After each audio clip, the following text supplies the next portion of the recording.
ఉండదు. నీ బానిసత్వం ఎల్లకాలము ఉండదు. సోదరి, దేనికి నువ్వు బానిసత్వంలో ఉన్న నజరేయుడైన యేసు నామములో నీ బానిసత్వపు కాడి విరగొట్టబడుతుంది. నీకు విడుదల ఉన్నది. మన పాపము మన శాపము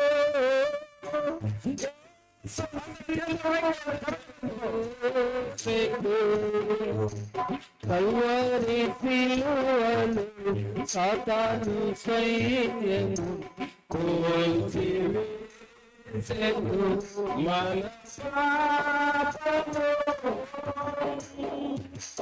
కావున ఈ కాలేబు ఒకప్పుడు బానిసగా ఉన్నాడు. ఇప్పుడు 12వ అధ్యాయంలోకి వచ్చేసరికి విమోచింపబడిన వాడుగా ఉన్నాడు. విమోచన అనేది 12వ అధ్యాయంలో జరిగింది. నిర్గమాకాండం 12వ అధ్యాయంలో దీనినే రెడెంప్షన్ అంటాము. ప్రతి ఒక్కరికి విమోచన ఏమిటంటే సిలువ ద్వారా మనము విమోచింపబడుతూ ఉన్నాం. అది ఏదైనా అపరాధమైన, శాపమైన, ఏ కాడి క్రింద నువ్వు బ్రతుకుతున్నా యేసయ్య సిలువ ద్వారా నీకు విమోచన.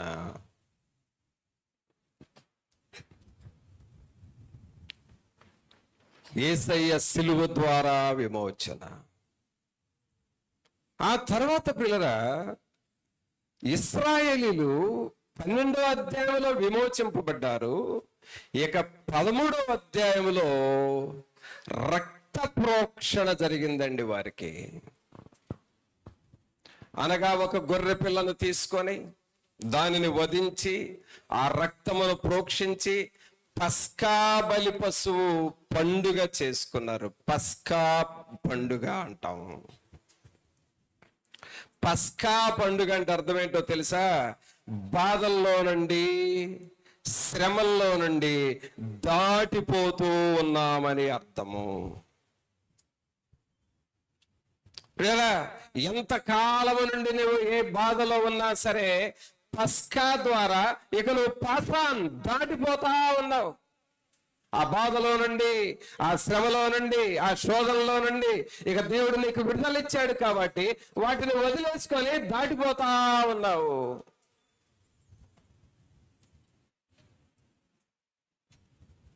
కాలేబు అలాగూ ఆ బానిసత్వములో నుండి దాటిపోయాడు. 12 విడుదల, 13వ అధ్యాయము దాటిపోయి పస్కా పండుగ ఆచరించాడు. ఈ పస్కా పండుగలో మెయిన్ ఏమిటంటే గొర్రె పిల్ల రక్తము. ఏ రక్తం అండి? ఏ రక్తము? గొర్రె పిల్ల రక్తము. గొర్రె పిల్ల రక్తమును చిందించి ఆ మార్గములో వాటిని ప్రోక్షించి ఆ గొర్రె పిల్ల రక్తము ద్వారా వారు విమోచన పొంది సంతోషముతో దేవుడు మన బానిసత్వాన్ని నుండి విడుదల చేసి మనల్ని స్వతంత్రులుగా చేశాడు అని గొర్రె పిల్ల రక్తమును ప్రోక్షించుకున్నారు. ఈనాడు మనకు కావలసింది కూడా ఈ గొర్రె పిల్ల రక్తము, అనగా ఈ సిలువ రక్తము. కాలేబు ఈ పస్కా పండుగలో ఈ పస్కా బలి పశువు యొక్క రక్తము ద్వారా తన శాపమును, తన బానిసత్వం నుండి విడుదల పొంది విమోచింపబడి ముందుకు సాగుతా ఉన్నాడు. ప్రభునందు పిల్లరా, ఈనాడు మనము కూడా ఈ పస్కా బలి పశువుకు గుర్తుగా ఉన్న సిలువ రక్తమును మనము ధ్యానము చేయాలి. సిలువ రక్తమును మనము ధ్యానము చేస్తూ ఉండాలి. నీ జీవితంలో నిర్గమకాండం 12వ అధ్యాయం ఉండాలి, అది విమోచన గుర్తు. నిర్గమకాండం 13వ అధ్యాయం ఉండాలి, అది దాటిపోవుటకు గుర్తు. మన జీవితాల్లో కూడా విమోచన పొందటం సిలువ ద్వారా, దాటిపోవుట సిలువ రక్తము ద్వారా. ఈ సిలువ రక్తమును నీవు దినదినము ఆశ్రయించాలి.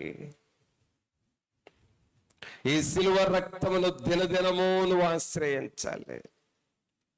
సిల్వలో నాకై కార్చెను యేసు రక్తము, సిల్వలో నాకై కార్చెను యేసు రక్తము, యేసు రక్తము, ప్రభు యేసు రక్తము, యేసు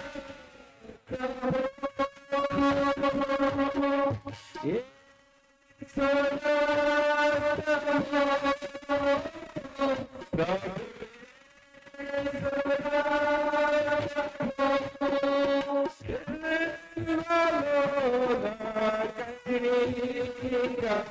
ప్రభు యేసు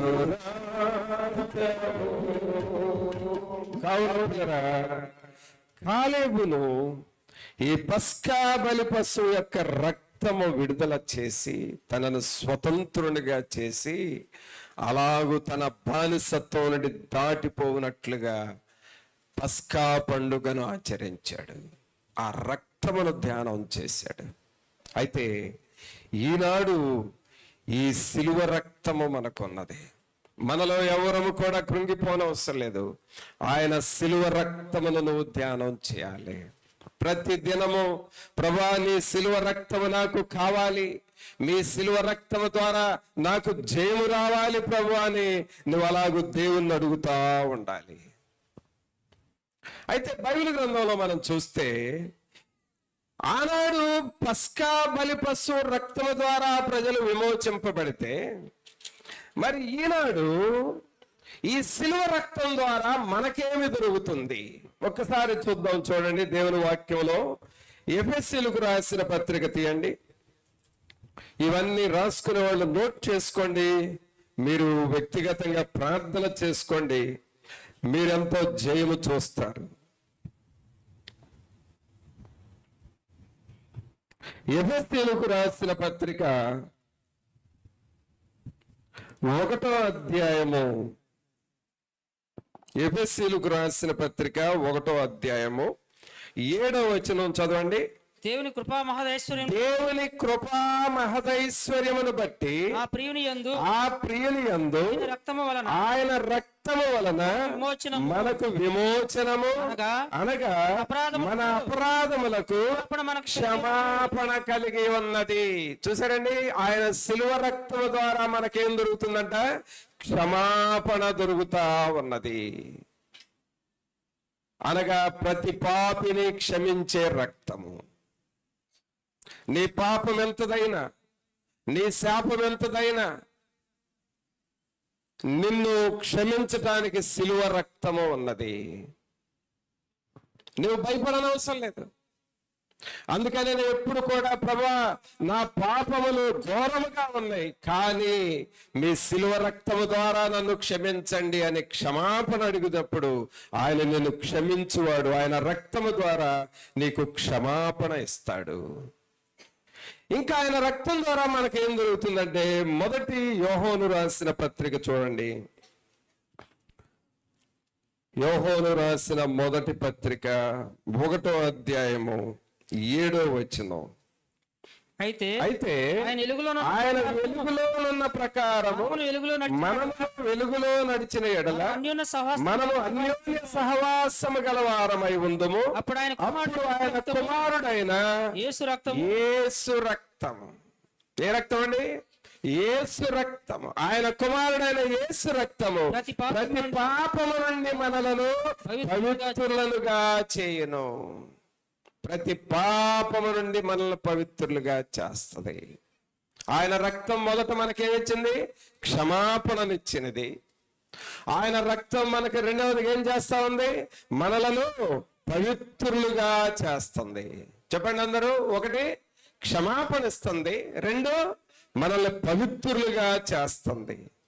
ఇంకా ఆయన రక్తం మనకేం చేస్తుందో ప్రకటన గ్రంథం 1వ అధ్యాయానికి రండి. ప్రకటన గ్రంథం 1వ అధ్యాయం 6వ వచనం చూడండి. మనలను ప్రేమించుచు తన రక్తము వలన మన పాపముల నుండి మనలను విడిపించిన వానికి విడుదల ఇస్తా ఉంది.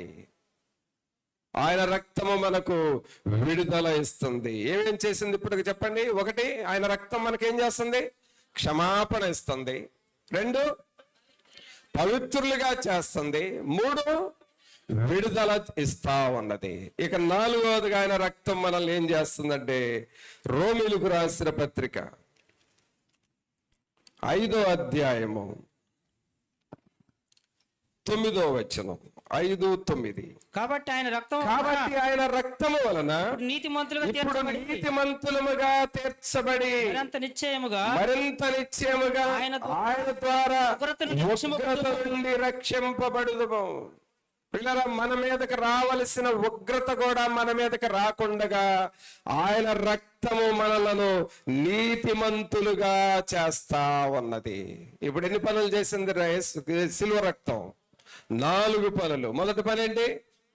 క్షమాపణ ఇచ్చింది. 2వ పని పవిత్రులుగా చేసింది. 3వ పని విడుదల ఇచ్చింది. 4వ పని నీతిమంతులుగా చేసి ఉగ్రత నుండి తప్పించింది. 5వ పని చూద్దాం. హెబ్రీయులకు రాసిన పత్రిక 9వ అధ్యాయము. హెబ్రీయులకు రాసిన పత్రిక 9వ అధ్యాయము 14వ వచనం చదవండి. నిత్యుడగు ఆత్మ ద్వారా తన్ను తాను దేవునికి నిర్దోషినిగా అర్పించుకొనిన క్రీస్తు యొక్క రక్తము నిర్జీవ క్రియలను విడిచి జీవముగల దేవుని సేవించుటకు మీ మనస్సాక్షిని ఎంతో ఎక్కువగా శుద్ధి చేయును. ఆయన రక్తం మనల్ని ఏం చేస్తుంది? ఇంకా శుద్ధి చేస్తా ఉంది. తర్వాత పని ఏం చేస్తుందో చూద్దాం.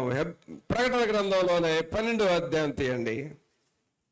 12వ అధ్యాయము 11వ వచనం చూడండి. వారి గొర్రెపిల్ల రక్తమును బట్టి ఇచ్చిన సాక్ష్యమును బట్టి వారిని జయించి ఉన్నారు. ఆయన రక్తం వేస్తున్న మనకు జయము. జయము జయము జయము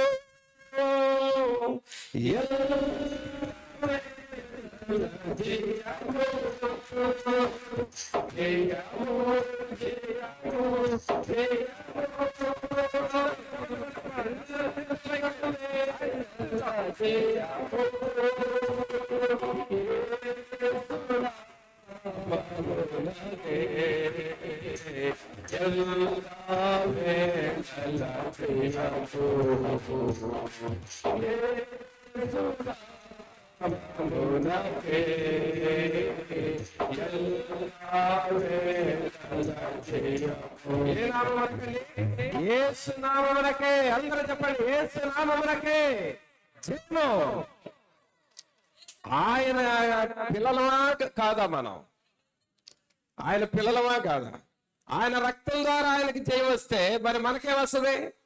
జయం వస్తుంది. పిల్లరా, ఆయన రక్తము ద్వారా మనకు చేయమన్నది. ఇప్పుడు ఆయన రక్తం మనకేమేం చేశాడు? మొదటి నుంచి రండి ఒక్కసారి. ఆయన రక్తం ద్వారా మనకేమేం జరిగింది? మొదటి పని ఏం జరిగింది? క్షమాపణ దొరికింది. 2వది పవిత్రపరచబడ్డాము. 3వది విడుదల దొరికింది. 4వది నీతిమంతులుగా చేయబడ్డాము. 5వది శుద్ధి చేయబడ్డాము. 6వది జయము వచ్చినది. అయితే దేవుడు చేసే పనులు సంపూర్ణంగా ఉంటాయి. సంపూర్ణంగా ఉండాలి అని అంటే 7 ఉండాలి. ఆ 7వది ఏమిటో చూద్దాం.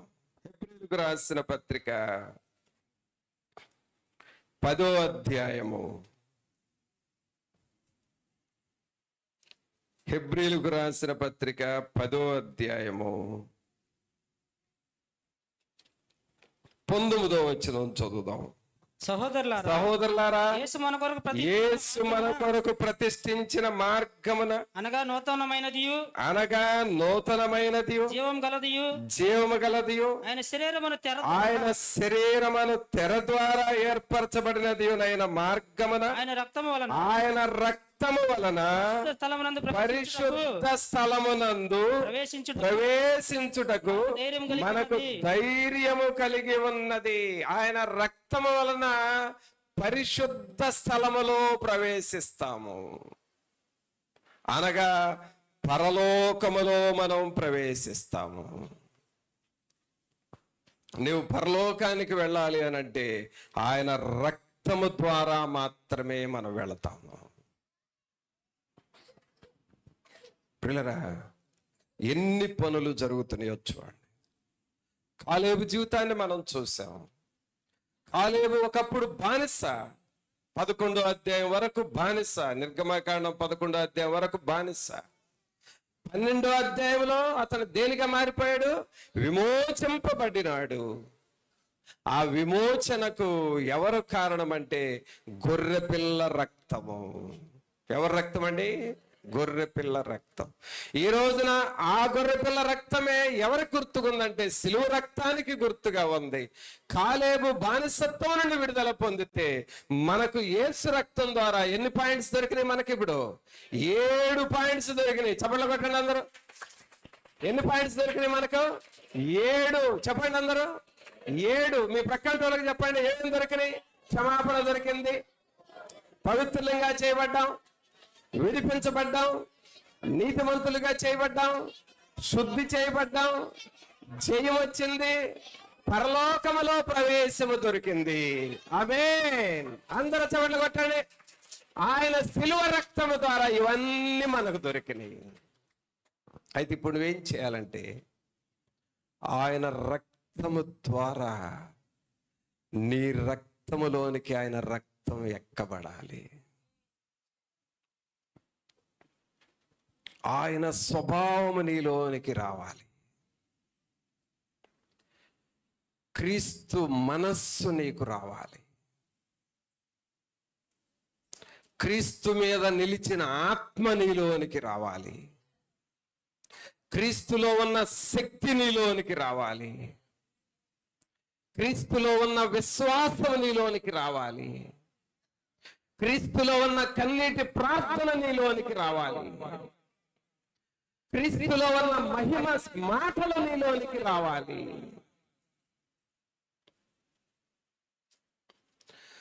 మహిమ ప్రభునికే, ఘనత ప్రభునికే, మహిమ ప్రభునికే. దేవుని యొక్క మనస్సును, దేవుని సన్నిధిని కాలేబు అనుభవించినట్లుగా నీవు నేను అనుభవిస్తే ఆయన మహిమను నీ జీవితంలో చూస్తావు. నీ కుటుంబంలో దేవుని ఆశీర్వాదాలు చూస్తావు, దేవుని శక్తిని చూస్తావు. నీ ద్వారా దేవుడు అద్భుతాలు చేస్తాడు.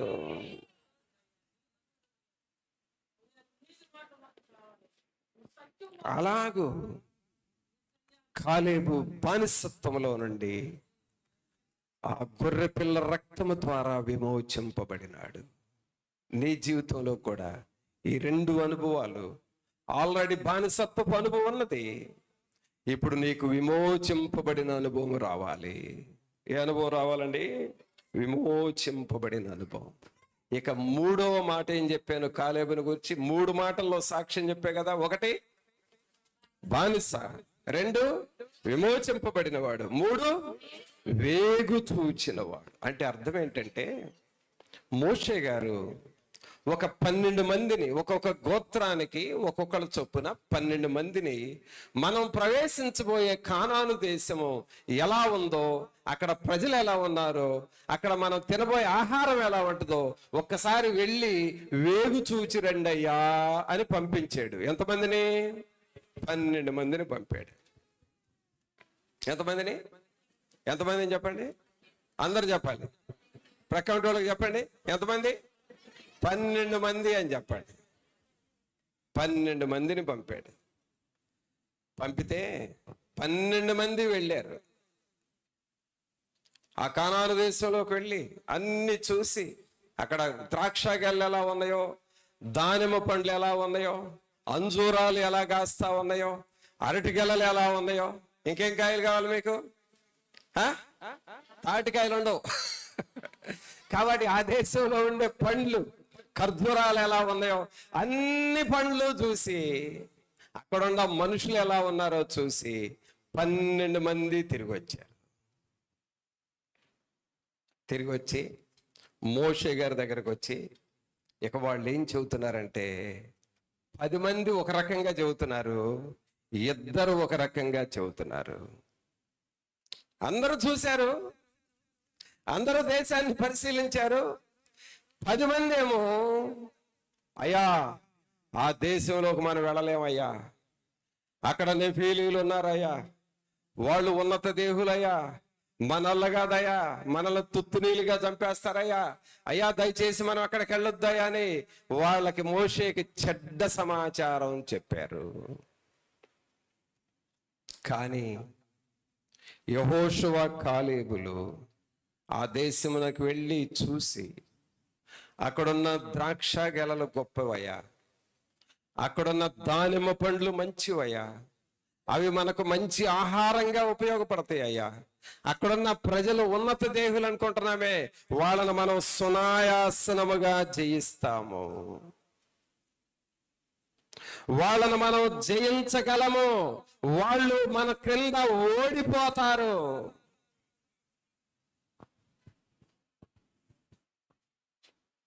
పది మంది ఒక రకంగా చెడ్డ సమాచారం చెబితే, 2 మంచి సమాచారం, విశ్వాసముతో కూడిన మాటలు మాట్లాడారు.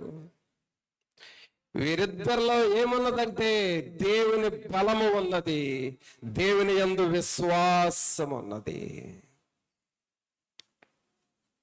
సహోదరా, సహోదరి, అమూల్యమైన క్రీస్తు రక్తము చేత నువ్వు విమోచింపబడినప్పుడు నీలో కూడా ఇలాగ దేవుని విశ్వాసం నీకు వస్తుంది. నీ హృదయంలో విశ్వాసపు మాటలు, విశ్వాసపు వాక్కులు, విశ్వాసపు పాటలు, విశ్వాసపు బాట.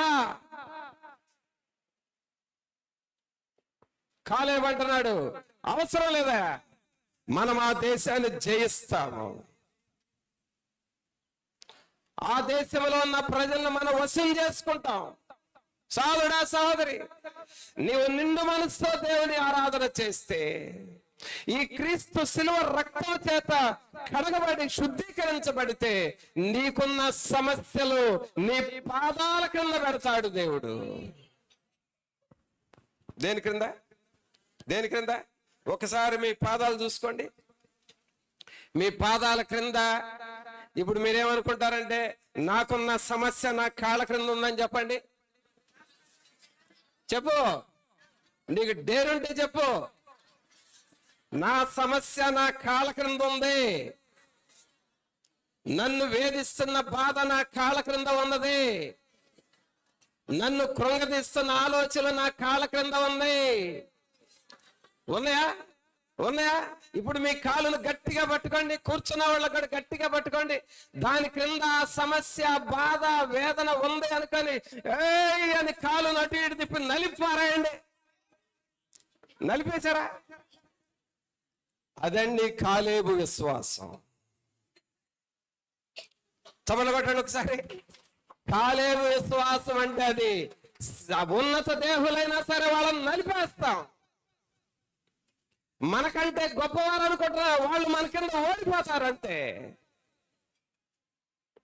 ఎందుకంటే మనకు దేవాది దేవుడైన యెహోవా బలము మనలో ఉన్నది. అందుకనే ఈయన వేగు చూడటానికి ఆ దేశం వెళ్ళాడు. వేగు చూచి మంచి సమాచారం తెచ్చాడు, మంచి సమాచారం చెప్పాడు, మంచి సమాచారం చెప్పి ఆ దేశాన్ని జయించాడు. కాబట్టి అతని సాక్ష్యం 3 మాటల్లో: 1 బానిస, 2 విమోచింపబడిన వాడు. 3, వేగు చూచిన వాడు. ఇప్పుడు మనకు కూడా ఏ స్టేజిలో ఉన్నామో ఆలోచన చేయండి. బానిసలో ఉన్నావా, లేక బానిసలో నుండి విమోచింపబడిన వ్యక్తి అయ్యావా? ఇప్పుడు విమోచింపబడిన వ్యక్తిలో నుండి ఏ వ్యక్తిగా మారాలి మనం? వేగు చూచిన వ్యక్తిగా, జయించే వ్యక్తిగా ఉండాలి. అలాగూ తయారయ్యావా? ఆ మెట్టు నాకు కావాలని నువ్వు అడుగుతావా? ప్రార్థన చేసుకుందాం. మన హృదయాలను మనం పరీక్షించుకుంటూ ప్రభు సన్నిధిలో కొద్ది సమయము, ప్రభా నా జీవితంలో కూడా ఈ 3వ అనుభవంలోనికి నేను వెళ్ళాలి ప్రభువా. బానిసగా ఉన్న నేను విమోచింపబడిన 2వ అనుభవానికి వెళ్ళాలి. విమోచింపబడిన నేను వేగు చూచే 3వ అనుభవానికి వెళ్ళాలి ప్రభువా. ఆ 3వ అనుభవం నాకు ఇవ్వండి అని అడుగుతావా? కొద్ది సమయం అందరం ప్రార్థన చేద్దాం. ఒక్కసారి లేచి నిలబడతారా అందరూ? ప్రియరా, కొద్ది సమయం అందరూ లేచి నిలబడి నీ చేతులు పైకి లేపి, దేవా విమోచింపబడిన అనుభవం నాకు దయచేయండి నాయనా. వేగు చూచిన అనుభవం నాకు దయచేయండి ప్రభువా. నన్ను బాధిస్తున్న సమస్యలు, నాకు ఉన్న సమస్యలు, అవి నా పాదముల కింద చితకద్రొక్కబడాలి ప్రభువా. అట్టి అనుభవం నాకు ఇవ్వండి అని నిన్ను నువ్వు తగ్గించుకొని ప్రభు సన్నిధిలో ప్రార్థన చేస్తావా? ప్రభు సన్నిధిలో ప్రార్థన చేస్తావా? దయచేసి అందరూ ప్రార్థన చేద్దాం. అందరము పరిశుద్ధాత్మ శక్తితో మనలో నింపబడి ఆయన వాక్యానుసారమైన జీవితాన్ని కలిగి ఉండాలని మొరపెడదాం.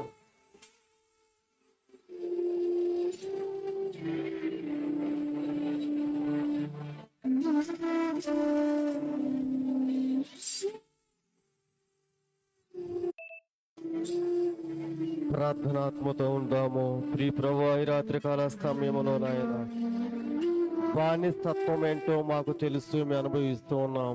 కానీ మాకు ఇవ్వబడిన మాట విమోచన పొందిన అధ్యాయములోనికి వచ్చిన విధముగా, అధ్యాయము మారిన తర్వాత 12వ అధ్యాయం ప్రారంభంలోని విమోచన ఎలా ఉన్నదో ప్రభువా, ఈ రాత్రికాల సమయములో నాయన విమోచన పొందే సమయముగా ఈ సమయాన్ని నా కొరకు మీరు మార్చండి ప్రభువా అని ఆయన వేడుకుందాం. ప్రభువా, కాలేబు ఎలాగల విమోచన పొందాడయ్యా ప్రభువా. విమోచన పస్కా బలి ఒకటి ఉన్నది కదా ప్రభువా. గొర్రె పిల్ల రక్తము చిందించబడినప్పుడు ఎలాంటి విమోచన, ఎలాంటి దాటిపోయారు నాయన.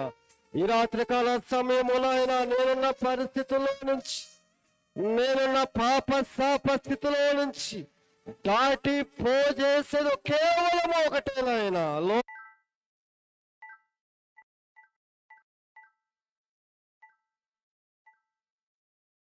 నేనున్న స్థితిలో నుంచి దాటిపోయే విధముగా ఈ రాత్రి కాలంలో నీ పాదములు పట్టుకుని ఎలా వేడుకోవాలో నాకు నేర్పించండి ప్రభువా అని మనమందరము వేడుకుందాం. ప్రియ ప్రభువా, ఈ రాత్రి కాల సమయములో ప్రభువా ఎలాగో నా ప్రభువా కాలేబు విమోచించబడ్డాడు ప్రభువా.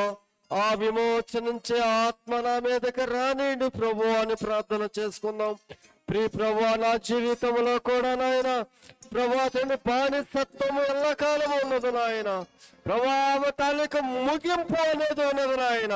ప్రభా, కాలేబు జీవితంలో బానిసత్వములకు ముగింపు కలిగిన అధ్యాయం ఒకటి ఉన్నది. బానిసత్వం ముగిసిన సమయం ఒకటి ఉన్నది. బానిసత్వం ముగిసిన రోజు ఒకటి ఉన్నది నాయన.